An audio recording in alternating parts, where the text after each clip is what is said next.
주일 주님 앞으로 발로하셨습니다. 오늘도 힘있게 또 하나님께 예배드리는 저와 여러분 되었으면 좋겠습니다.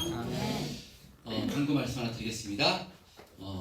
이제 다다음 주가 이제 성탄 전야 24일이 주일입니다. 그래서 성탄 전야 행사를 코로나 때는 못했는데요. 코로나 전에는 성탄 전야 행사를 했는데 이번에는 코로나도 끝나고 해서 어떻게 해야 될까 이렇게 고민하다가요. 성탄 전야 행사를 24일 주일 예배를 마치고요. 그때 이제 같이 중고등주일학교 합동 예배를 드리고 그다음에 점심은 치킨 피자를 시켜서 같이 이렇게 점심을 같이 먹고 1시에 이렇게 성탄 전야 행사를 1시에 이렇게 하고자 합니다. 그래서 주일학교 중고등부 지금 준비하고 있고요. 그다음에 남녀전도회 또 중창단 이렇게 준비해서 하나님께 또 예수님을 이 땅에 보내주신 하나님께 감사 찬양, 감사 영광을 올려드리는 그런 성탄 전야 행사가 되었으면 좋겠습니다. 2주 남았는데 또 시간은 짧지만 또 감사함으로 또 준비 잘 하셔가지고 하나님께 영광을 올려드리는 저와 여러분 되었으면 좋겠습니다. 자, 오늘도 계속해서 사도행전 말씀을 통해서 은혜를 나눠보자 합니다. 지난 말씀에 사도 바울과 실라는 베레아에서 복음을 전했는데요. 그때 베레아 사람들은 데살로니가 사람들보다 더 너그러워서 간절한 마음으로 말씀을 받고 이것이 그러한가 하여 날마다 성경을 상고했다라고 이렇게 말씀했습니다. 자, 그러할 때 베레아에서는요, 데살로니가에서보다 더 많은 사람들이 예수 믿고 구원받는 역사가 일어나는 것인데, 그래서 지난 말씀을 통해서 우리도 베레아 성도들처럼 어떤 편견을 갖지 말고 너그럽게 간절한 마음으로 말씀을 받고 그 말씀이 그러한가 하여 날마다 성경을 상고하는 복되고 능력 있는 삶을 살자라고 이렇게 말씀을 드렸습니다. 자, 그런 의미로 오늘도 이 시간 간절한 마음으로 선포되어진 말씀이 하나님께서 우리 각자에게 주시는 말씀으로 받고요. 그 말씀대로 살기를 힘쓰심으로 하나님께 영광 올리는 삶을 살고요. 흔들리는 이 땅에서도 감사하며 찬송하며 정말 이기고 승리하는 그런 복된 인생을 살아가시는 우리 참된 평화교회 성도님들 다 되시기를 주님의 이름으로 축원드립니다. 자, 이렇게 베레아에서 바울이 유대인의 회당에서 복음 전할 때 많은 베레아 사람들이 예수 믿고 구원받는 역사가 일어나는데, 이 소식이 데살로니가에도 소식이 들리자 이 데살로니가 유대인들, 바울을 잡으려고 했던 데살로니가 유대인들이요, 80km가 떨어진 이 베레아까지 와서요, 바울 일행을 거짓 고발하고 선동을 시켜 무리를 움직여 소동케 하자 이 베레아 성도들은 자칫하면 이 바울 선생이 바로 죽임을 당할 수가 있겠다, 해를 당할 수 있겠다 해서요, 이 베레아 성도들이 바울을 항구로, 바닷가 항구로 인도해서 거기서 배를 타고 어디로 인도하는가 하면요, 아덴이라는 지역으로 이렇게 이동을 피신을 시킵니다. 자, 그때 바울 혼자 피신했습니다. 실라와 디모데는 이 베레아에 남겨뒀습니다. 왜냐하면 이제 이 베레아 성도들이 이 데살로니가 유대인을 통해서 핍박과 어려움이 있을 때 그들의 신앙을 붙들어 주기 위해서 실라와 디모데는 남겨놓고 혼자 떠나게 된 것인데요. 그래서 이제 베레아 성도들에게, 아덴에 온 베레아 성도들에게 되돌아가면 이제 실라와 디모데를 속히 나에게 오라 라는 이렇게 말을 이렇게 합니다. 자, 그런 가운데 지도 한번 보겠습니다. 지도 잠깐 보면요, 지금 이 베레아에서 이 항구지 배 타고요, 지금 아덴으로 이렇게 온 겁니다. 그러니까 이 거리가 약 370km라고 이렇게 합니다. 그러니까 배 타고 가면요, 4일 정도, 3, 4일을 걸리는, 돛담배였으니까 옛날에는 3, 4일을 걸리는 기간이 걸쳐서 지금 베레아 성도들이 이 사도 바울을 이렇게 여기까지 피신을 시킨 것입니다. 그러니까 3, 4일 걸리니까요, 여기서 실라와 디모데를 다시 오라고 얘기하면은요, 이들이 돌아가서 3, 4일 걸려서 다시 오야 되니까 최소한 이제 신라와 디모데를 만나려면 사도 바울은 8일, 7, 8일, 뭐 10일 이렇게 걸리게 됩니다. 그래서 혼자 지금 아덴에 있습니다. 그래서 아덴에 있어서요, 혼자 무엇을 하는가 하면 사도 바울이 아덴이 어떠한가 해서 이 아덴 지역을 이렇게 둘러보게 되는데요. 둘러보다가 이 아덴에서 사도 바울이요, 마음이 격분하게 됩니다. 아덴을 둘러보다가 혼자 둘러보다가요, 격분하게 됩니다. 왜 격분하게 되는가? 자, 여기서 아덴이 어떤 곳인가 살펴볼 필요가 있는데요. 우리가 잘 아시는 것처럼 아덴은 아테네, 그리스도 수도 아테네를 이렇게 아테네입니다. 이 아테네라는 도시의 이름은요, 그리스 로마 신화에 나오는 전쟁의 여신인 이 아테네에서 이렇게 유래돼서 이 도시가 이 아테네 여신이 돌보아주는, 그래서 수호신으로 삼는 도시라 해서 이 도시를 아테네라 했습니다. 이 아테네, 그리스 이 수도로서요, 문명의 절정을 이루던 도시였는데 사도 바울이 도착했을 때 이때는 그러니까 로마가 이 아테네를 지배하고 있었습니다. 자, 아테네, 우리가 잘 알고 있듯이 이 헬레니즘 문화, 이 헬라 문화가 이 헬레니즘 문화가 탄생한 곳이 바로 이 아테네입니다. 이 아테네 언제 이 문화가 절정을 이뤘는가 하면요, BC 5세기경, 그러니까 예수님이 이 땅에 오시기 500년 전에 절정을 이루던 도시였습니다.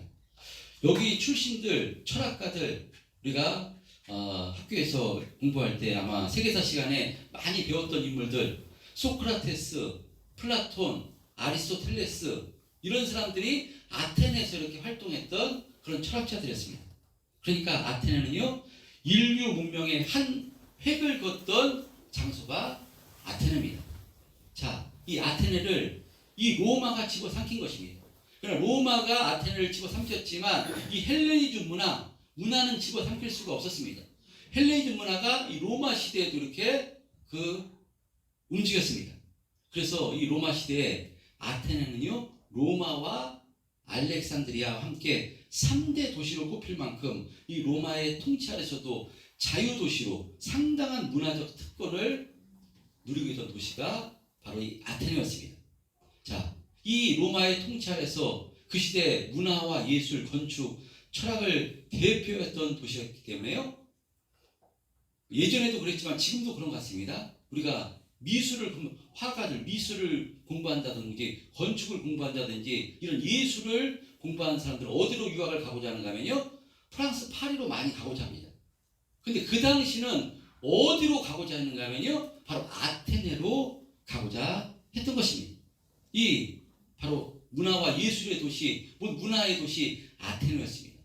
이 아테네에 사도 바울이 도착을 한 것이고요, 이제 디모데와 신라를 기다리면서 아테네 여러 곳을 돌아다니다가 사도 바울의 마음이 격분하게 된 것입니다.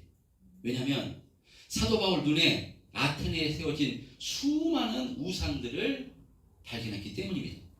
왜냐하면 바울의 눈에 그 당시 수많은 이 아테네는요, 조각품들과 건축물들이 세워져 있는데, 특별히 이 아테네 도시 한복판 언덕에 무엇이 세워져 있는가 하면요, 우리들이 잘 알고 있는 세계 문화유산 제1호 파르테논 신전이 이 도시 언덕 중앙에 자리 잡고 있었습니다. 파르테논 신전, 우리 한번 그 전사님 다 아신 거지만 한번 사진 있으면 보여주세요. 현재는 기둥만 세워져 있는, 기둥과 들보만 세워져 있는 것을 우리가 사진이나 TV에서 많이 보셨을 텐데요. 1687년 이 터키와 베네치아의 전쟁 중에서 폭격으로 신전의 내부가 이렇게 파괴돼서 지붕이 가라앉고요, 그 후에 지진으로 인해서 지금 심하게 훼손되어 현재는 이 기둥과 들보만 이렇게 남겨져 있는데, 이 파르테논 신전이요, 이 저거 보입니다. 저 파르테논 신전입니다. 기둥과 이 들보만 이렇게 지금 남겨져 있습니다.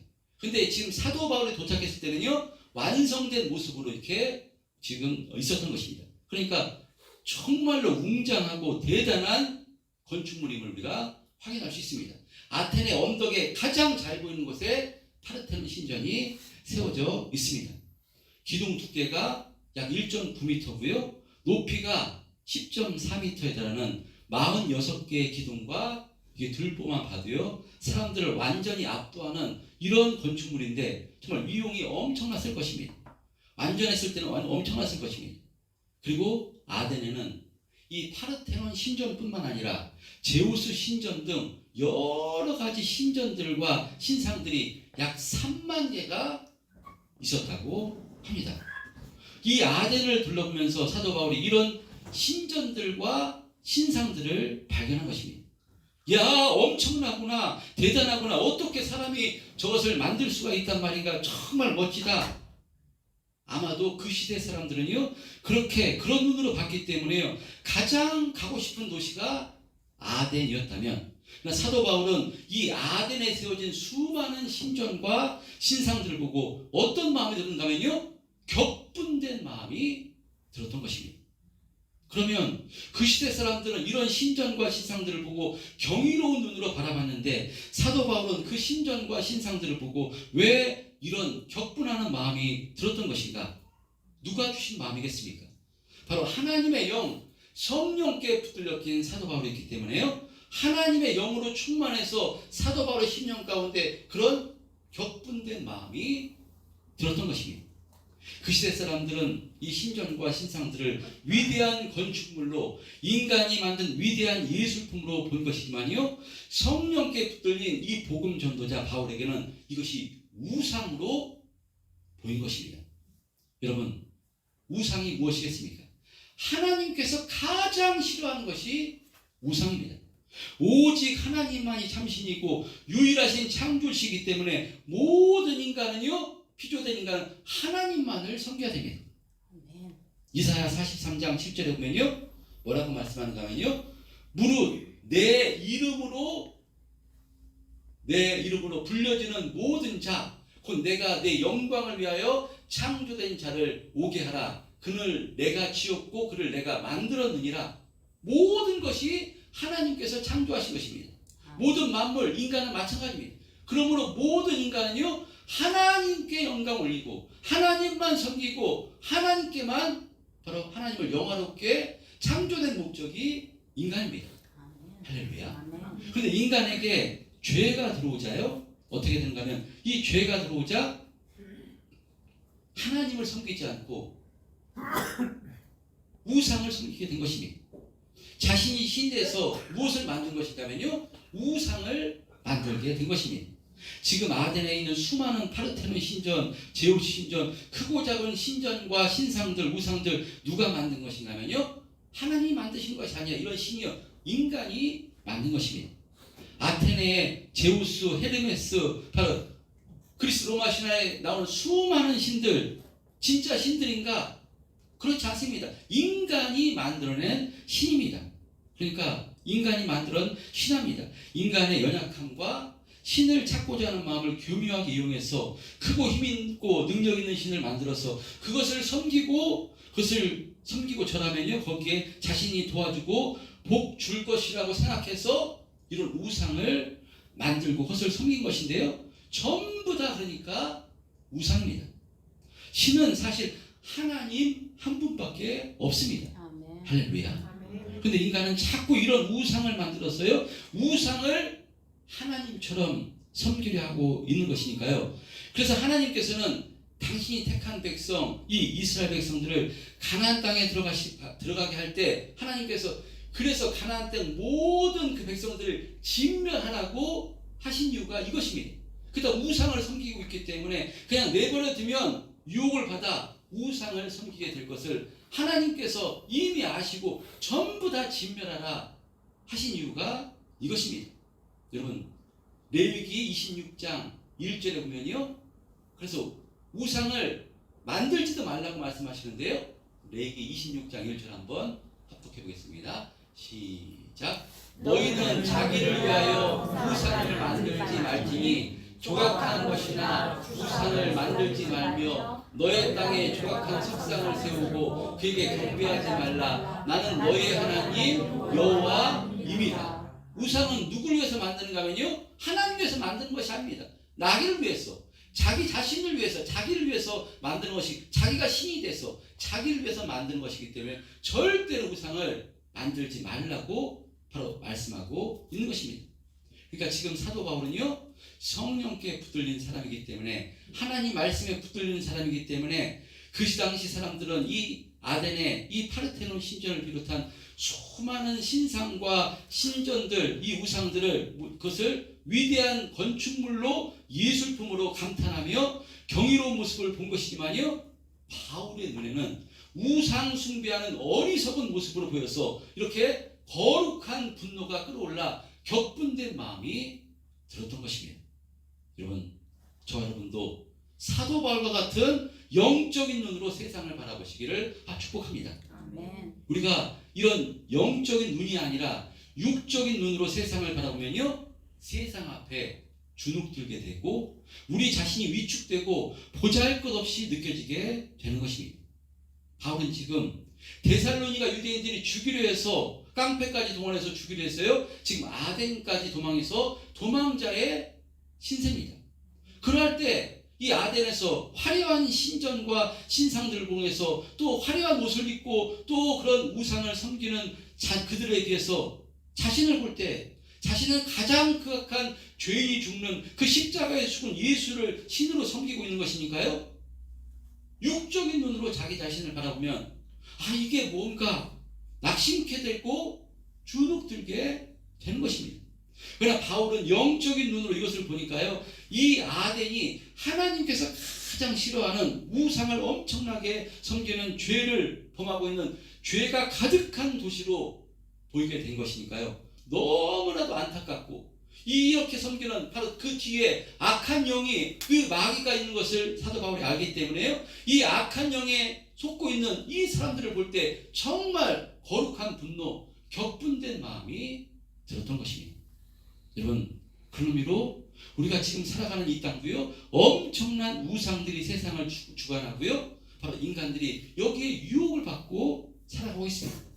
여러분, 그래서 이단일수록요, 바로 JMS, 신천지 등등 이런 이단일수록 교주를 신격화하고요, 어떤 선지 동산이다 해서 화려하게 그것을 꾸미고요, 사람들의 눈을 유혹합니다. 그래서 교주들도요, 화려한 옷을 입고요, 그래서 사람의 마음을 빼앗는 것을 여러분들이 잘 알고 있을 줄 믿습니다. 그런데 이런 이단들은 우리가 눈에 보이기에 우리가 분별할 수 있습니다. 그런데요, 인간이 섬기는 가장 큰 우상이 무엇인가면요, 여러분 잘 아시는 무엇이겠습니까? 돈입니다. 가장 큰 우상이 돈입니다. 이 땅을 살아가는 세상을 한번 보십시오. 온통 돈이라는 우상이 판치고 있습니다. 돈 앞에는 윤리도, 도덕도, 핏줄도, 인간관계도, 정의도 모두 무릎 꿇는 모습을 보이고 있습니다. 돈 앞에 전부 다 굴복합니다. 그런데 이런 세상을 우리가 사도과 같이 영적인 눈으로 바라봐야지, 그렇지 않고 육적으로 바라보고요, 세상 가치관으로 바라본다면 하나님을 믿는 우리들도요, 그 돈 앞에 주눅들고 돈 앞에 굴복하고 돈을 따라가는 인생을 살게 된다는 것입니다. 여러분, 돈 중요합니다.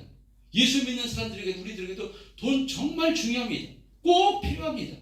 가정생활 위해서, 자녀를 공부시키기 위해서 살아가려면요, 물질이 참 중요하기 때문에, 그래서 우리가 돈을 벌기 위해서 정말 세상 가운데 애쓰고 힘을 씁니다.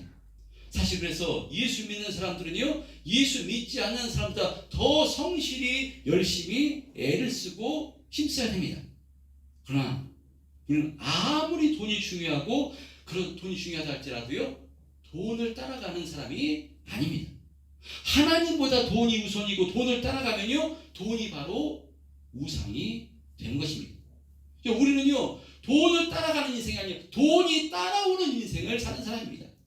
할렐루야. 돈이 따라오려면 어떻게 되겠습니까?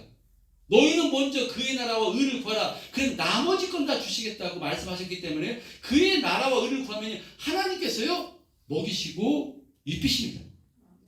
여러분, 성경은 뭐라고 말씀하는가 하면요, 모든 것을 창조하신 분이 하나님이시기 때문에 모든 것이 하나님께 있다라고 말씀합니다. 주시는 분도 하나님이시요, 걷어가시는 분도 하나님이시라고 말씀합니다. 그러므로 하나님의 자녀된 우리들에게 예수님께서 말씀하십니다. 저 드레핀 백합 한번 봐라.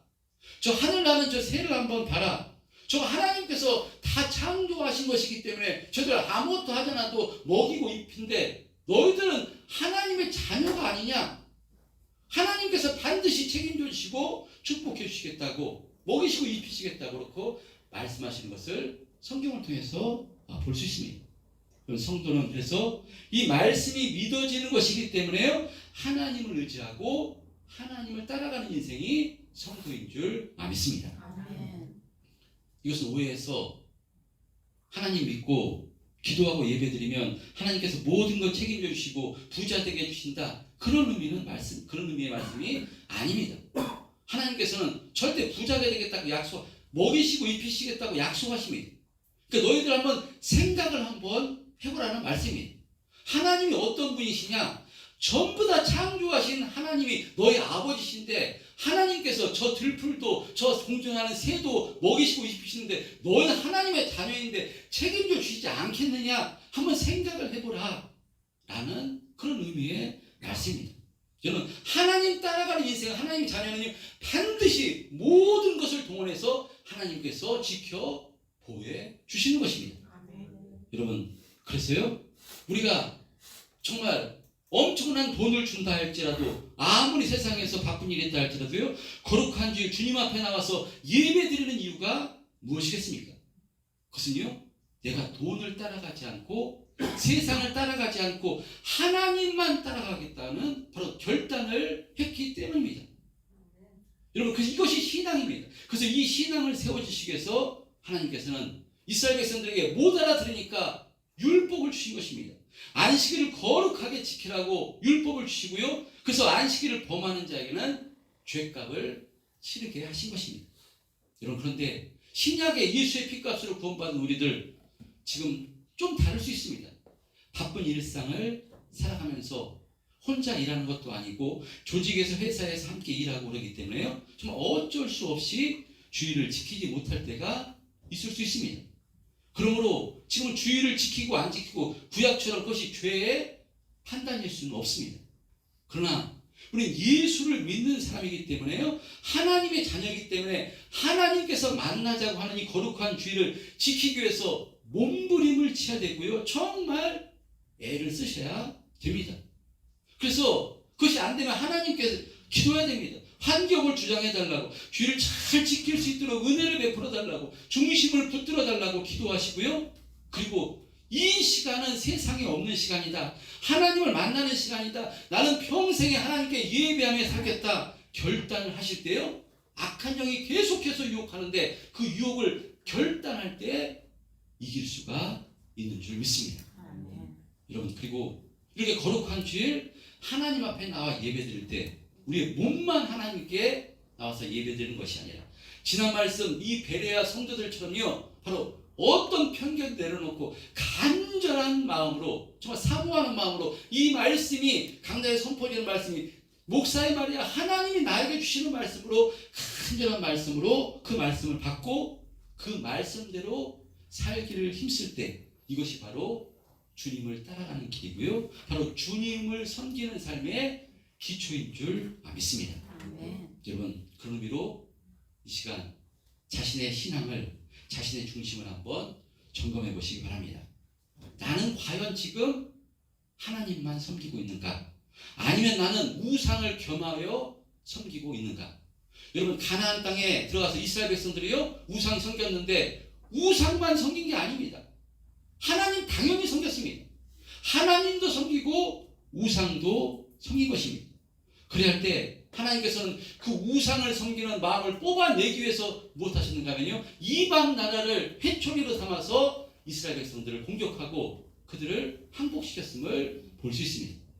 여러분, 오늘 본문에서 사도 바울은 아덴에서 우상을 섬기는 이 도시를 보고요, 마음이 격분되었습니다. 영적인 격분이 일어난 것입니다. 그런 의미로 저 여러분도요, 신년 가운데 영적인 격분이 일어나시기를 축복합니다. 아멘. 무엇을 보고 영적인 격분이 일어나는가? 다른 사람이 아니라, 세상이 아니라 우선은 나 자신을 보고, 나 자신의 중심을 보고, 영적 상태를 보고 영적인 격분이 일어나시기를 바랍니다. 나 자신의 중심이 아직도 오직 하나님만 섬기고 하나님께만 영광 올리는 삶을 힘쓰는 신앙이 아니라 예수를 믿고 하나님의 자녀가 되었음에도 아직도 돈이라는 우상을 바라보고 우상을 섬기고 있지는 않는지 자기의 중심을 점검해 보시길 바랍니다. 하나님보다 더 앞에 두고 하나님보다 더 사랑하는 것이 있다면요, 그것이 무엇이든 그것은 우상입니다. 그것이 물질뿐만이 아니라 내 마음속에 성공하고자 하는 마음, 어떤 권력을 지고자 하는 마음, 하물며 자식까지라도 하나님보다 그것이 더 앞서 있다면요, 그것이 우상입니다.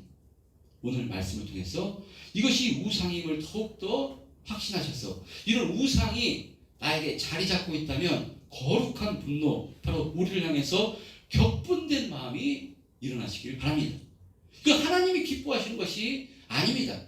악한 마귀가요, 교묘하게 세상 가치관을 통해서 내 마음을 흔들고 있는데 거기에 지금 휩쓸려서 이렇게 지금 내 마음이 흔들리고 있는 것이기 때문에요, 내가 주인 돼서 살아가는 것이기 때문에요, 이것은요 악한 영의 역사에 속고 있는 것이기 때문에 그 악한 영의 역사에 격분된 마음이 일어나야 되는 줄 믿습니다. 내가 이렇게 우상을 섬기고 있는데, 그래서 말씀을 통해서 이것이 우상 숭배이니 우상을 끊으라고, 우상을 섬기지 말라고 하나님만 섬기라고 말씀하는데, 만약 이것이 나에게서 거룩한 분노가 일어나지 않고 이 시간에도 잠자고 있다면, 잠자고 있는 사람이 있습니다. 강단에서 정말 오늘은 좀 세게 좀 말씀을 제가 합니다. 거룩한 분노가 일어나야 되는데 피리를 불어도, 예수님께서 뭐라고, 피리를 불어도 반응이 없다면 이것처럼 안타까운 것이 어디 있겠습니까? 거룩한 주일 이 귀한 시간 나와서 목사가 하나님 말씀을 지금 대언합니다. 이 말씀에 거룩한 분노, 영적인 분노가 일어나십시오, 여러분의 중심을 확인해 보십시오 하는데, 이 시간에 그 말씀이 들려오지 않고 거룩한 분노가 일어나지 않는다면요, 이건 정말로 큰일입니다. 하나님 말씀이 선포되는데 자신의 신앙을 점검하는데, 여러분, 거룩한 분노가 어떤 사람이 가장 안 일어나는가 하면요, 저 같은 목사가 제일 안 일어납니다. 왜 그랬습니까? 말씀을 알기 때문에, 똑같은 말씀을 배우고 알기 때문에. 사실은 신앙생활을 오래 할수록 저 같은 목사가요, 진짜 좋은 말씀을 들어도요, 거룩한 분노가, 회개하는 마음이 일어나지 않습니다. 다 아니까, 똑같은 말씀이니까. 여러분, 그래서는 안 되는 줄 믿습니다. 우리가 인생을 살아갑니다. 얼마 남지 않았습니다. 사는 게 지금 주어진 시간이 많이 남은 것 같지만요, 감사하게도 우리 권사님들, 열려서 권사님들은 저 하나님 은혜 주셔서 지금 축복해 주셔서 오래 살으셔서 너무 장수해 보셔서 너무 감사합니다. 그런데 전부 다 권사님들처럼 오래 살 수 있는가? 장담할 수 없습니다. 언제 하나님께서 불러갈 수 없는데, 내 마음속에 계속해서 이런 마음으로 신앙생활은요, 정말 나를 구원해 주신 하나님께 엄청난 마음을 아프게 해드리는 것이고요, 그래서 말씀을 통해 날마다 자기 자신을 갈아엎어야 되는 줄 믿습니다. 거룩한 분노가 일어나야지 내가 지금 신앙생활 잘하고 있는가, 거룩한 분노가 일어나야지 바뀌게 되는데, 말씀을 들어도 거룩한 분노가 일어나지 않는다면, 말씀을 통해서 그러면 절대 바뀌지가 않는 것입니다. 그런 의미로 여러분, 말씀을 들을 때 내 자신의 중심을 보고, 오늘 사도 바울은요, 아덴의 그 우상들을 보고 거룩한 분노가 일어났는데, 저 여러분들은요, 우리의 심령을 각자 점검하심으로 거룩한 분노가 일어나셔서, 여러분, 그런 게 있다면요, 그 우상을 꺾고 오직 하나님만 섬겠다고 결단하시는 저 여러분 되시기를 주님의 이름으로 축원드립니다. 여러분, 이렇게 아덴을 둘러본 사도 바울은 아덴에 세워진 수많은 신전들과 신상들을 가지고 격분되었습니다. 이것은 악한 영의 역사인데, 거기에 속아 그것이 대단한 문화적인 것이냐, 거기에 감탄하며 우상을 섬기고 있는 것이니까요, 영적으로 충만했던 바울이 얼마나 안타깝겠습니까? 그래서 바울은 아덴에서 무엇을 전한 것인가 하면요, 예수 그리스도의 십자가의 죽으심과 부활, 이 복음을 유대인과 경건한 사람들과 또 장터에서 만나는 사람들에게 전한 것입니다. 17절에 변론했다라고 말씀하는데요. 이 단어는요, 토론하다, 연설하다, 강론하다, 설교하다라는 그런 의미를 가지고 있습니다. 회당에서 안식일날 회당에서 유대인들과 경건한 사람들과 또 뿐만 아니라 장터에서 이 예수 그리스도의 십자가의 죽으심과 부활, 이 복음을 전한 것입니다. 여러분, 복음의 핵심이 무엇이겠습니까? 하나님이 유일하신 참신이시고 하나님의 유일한 창조신데, 그런데 그 유일하신 하나님께서 우리를 구원해 주시기 위해서 구약에 그 약속하신 그 구세주를 보내셨는데, 그분이 바로 예수 그리스도라고. 그 예수님이 우리를 구원해 주시기 위해서 십자가에 살찢고 피 흘려 주심으로 우리의 죄값을 담당하시고, 그리고 죽으신 것으로 끝나는 것이 아니라 3일 만에 부활하신 것이 바로 이 예수님을 나의 구주로 영접해서 죄사함 받아 구원받으라, 하나님의 자녀가 되라 라는 것이 이 복음의 핵심입니다. 이 복음을 선포한 것입니다. 그리고 이렇게 예수님의 십자가의 죽으심과 부활을 전하자 이 아덴의 에피쿠로스 또 스토아 학자들이 관심을 보여서 증론을 하게 되는데요. 이 말씀은 오늘은 저는 다음 시간에 한번 전하도록 하겠습니다. 여러분, 오늘 본문에 등장하는 사도 바울은 이 아덴에 세워진 수많은 신전과 신상을 둘러보고 격분된 마음이 들었습니다. 이것은 사도 바울이 성령께 붙들려서 영적인 눈이 열어졌기에 이런 격분된 마음이 든 것입니다. 만약에 영적인 눈이 사도 바울이 없었다면요, 사도 바울도 그 아덴의 신상과 신전들을 바라보며 그 화려함과 웅장함에 주눅이 들었을 것입니다. 거기에 마음을 빼앗겼을 것입니다. 그러나 바울이 예수님의 십자가의 죽으심과 부활, 이 복음을 깨닫고 이 구원받아 영적인 눈으로 아덴을 보니까요, 그 영혼들이 너무나도 불쌍하고 그 악을 행하는 악한 영의 역사에 거룩한 분노가 일어났던 것입니다. 여러분, 그런 의미로 우리에게 돈이라는 가장 큰 우상과 또 여러 가지 우상이 판치는 이 땅의 삶 가운데 우리가 어떻게 하면 이런 세상 가운데 흔들리지 않고 감사하며 찬송하며 믿음으로 승리하는 삶을 살 수가 있겠습니까? 그것은요, 예수님 잘 믿을 때, 할렐루야, 복음으로 충만할 때, 예수님 잘 믿을 때 이와 같은 승리하는 삶을 살게 되는 줄 믿습니다. 지난주에 우리 교회에 다니는 권사님이 아니라요, 다른 교회 다니는 권사님과 잠깐 이야기할 기회가 있었습니다. 권사님이 저한테 예수님이 잘 믿는 게 너무나 복인데 내 자녀들이 이것을 몰라가지고 그렇지 않아서 너무 속상하다고. 그래서 당신이 섬기는 교회 담임 목사님한테 전화를 걸어서 자기 자녀 30대 후반 40대 초되는 자녀 결혼해서 청년 때까지 이렇게 잘 믿었는데 지금 교회 오면 그냥 왔다 갔다 한 것이 자기네는 도저히 예수 믿는 것 같지 않더랍니다. 그래서 담임 목사님한테 전화를 해서, 목사님 제발 제 아들 좀 두 아들 데려다가 제발 그렇게 신앙생활 큰일 난다고 혼 좀 내켜달라고 담임 목사님한테 전화를 걸어서 이렇게 당부를 했다는 얘기를 들었습니다. 여러분, 이 신앙생활 오래 하신 권사님들, 신앙이 있는 권사님들은요, 무엇이 복이고 무엇이 능력 있는 삶을 살리고 이 땅에서 가장 복되고 능력 있는 것이 무엇인지 아십니다. 예수 잘 믿는 것이 가장 복인 줄 확신하십니다. 할렐루야.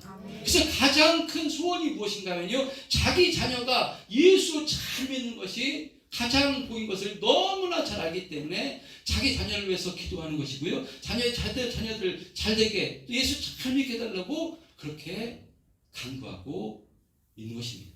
여러분, 그런 의미로 이 시간 예수 잘 믿게 해달라고 우리들도 기도했으면 좋겠습니다. 내가 나를 주장한 예수를 믿어도요, 다 내가 나를 주장합니다. 목사인 저도 마찬가지입니다. 깜빡하면 저도 죄 짓고요, 깜빡하면 내가 나를 주장합니다. 그렇기 때문에 예수 잘 믿으려면 우리가 성령님께 확실히 붙들림 당해야 되는 줄 믿습니다. 말씀에 붙들림 당해야 되는 줄 믿습니다. 그래서 내가 먼저 예수 잘 믿게 주님 성령님 은혜를 베풀어 주시고, 그리고 내 자녀들이 예수 잘 믿는 은혜 있게 주님 축복하여 주옵소서, 이렇게 기도했으면 좋겠습니다. 그 영적인 눈으로 바라봐서 이 세상을 보고 세상에 주눅 들고 이 가장 큰 돈이라는 우상에 주눅 들고 거기에 따라가는 인생이 아니라 정말 하나님만 보고 하나님만 따라가는 인생 살게 주님 은혜를 베풀어 주옵소서. 그럴 때 하나님께서 돈도 따라오게 해주시고 환경과 그것도 다 주장해 주시는 줄 믿습니다. 이런 신앙으로 세워지게 주님 은혜를 베풀어 주옵소서라고